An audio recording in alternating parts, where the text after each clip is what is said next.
ایک ہی کویشچن کیا تھا کہ ان کے پڑوس میں کچھ غیر مسلم ہیں جن سے کچھ کاروباری وابستگی بھی ہے، تو یہ کہتے ہیں جب ہمارے ہاں فوتگی ہوتی ہے وہ بھی آتے ہیں، دعا وغیرہ کرتے ہیں، اور جب ان کے ہاں ہوتی ہے تو کیا حکم شرع ہوگا، کیا جانا چاہیے کہ نہیں؟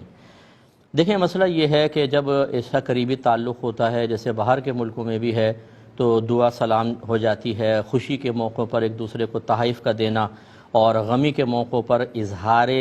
ہمدردی کرنا یا مختصر سی تعزیت تاکہ غم ہلکا ہو، یہ چل سکتا ہے اور ہوتا ہے، باہر ہوتا بھی ہے اور یہاں بھی چل سکتا ہے۔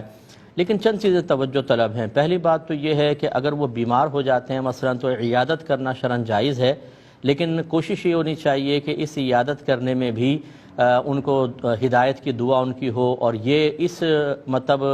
نیت کے ساتھ جائیں کہ اگر میں جاتا ہوں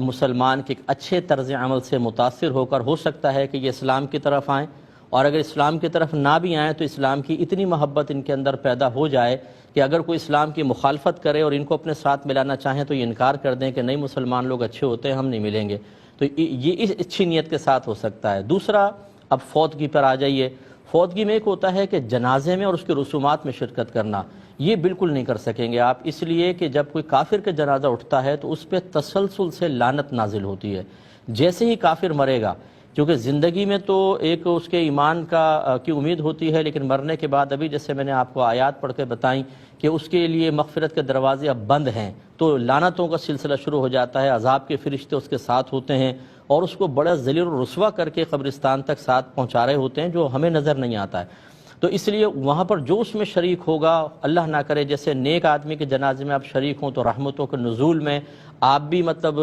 شامل ہوں گے اور آپ کو بھی حصہ حاصل ہوگا، ایسے ہی اس میں آپ کے لیے حصہ ہوگا، اس سے تو آپ اجتناب کریں۔ اب رہی تھوڑی سی تعزیت کرنا کہ اگر کوئی بہت ہی غم میں ہے، رو رہا ہے اور آپ نے جا کے تھوڑا سہارا دیا، یہ بھی ہو جائے گا، لیکن اس میں بھی میں نے آپ کو پہلے ابھی سمجھایا کہ دعائے بخشش و مغفرت نہیں کہ بس آپ صبر کریں، اللہ اس کی بخشش فرمائے، مغفرت فرمائے، آپ کے زبان سے نکلا نہیں تو آپ بھی دائرہ اسلام سے باہر اور آپ کو تجدید ایمان اور تجدید نکاح لازم ہوگا۔ اس لیے خلاصہ کلام یہ ہے کہ ظاہری برتاؤ ایک کافر کے ساتھ اچھے انداز سے، اچھی نیت کے ساتھ کرنے میں آج کے دور میں خاص طور پر شرعاً کوئی حرج نہیں ہے، لیکن جہاں جہاں پھر شرعی ممانعت ہے اس کی رعایت کرنا بھی ضروری ہوگا۔ یہ اس لیے میں نے ایک چیز کھول کر آپ کو بیان کی کہ ہماری عوام کہتی ہے وہ سب بتا دیں جائز ہے یا ناجائز بس، تو اس میں تفصیل ہوتی ہے۔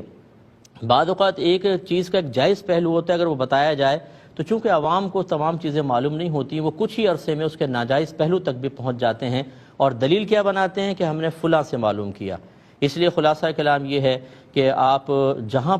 تک شریعت آپ کو اجازت دیتی ہے ظاہری برتاؤ کرنے میں حرج نہیں ہے، اور جہاں بالکل ممانعت ہے وہاں پہ رک جانا واجب ہے۔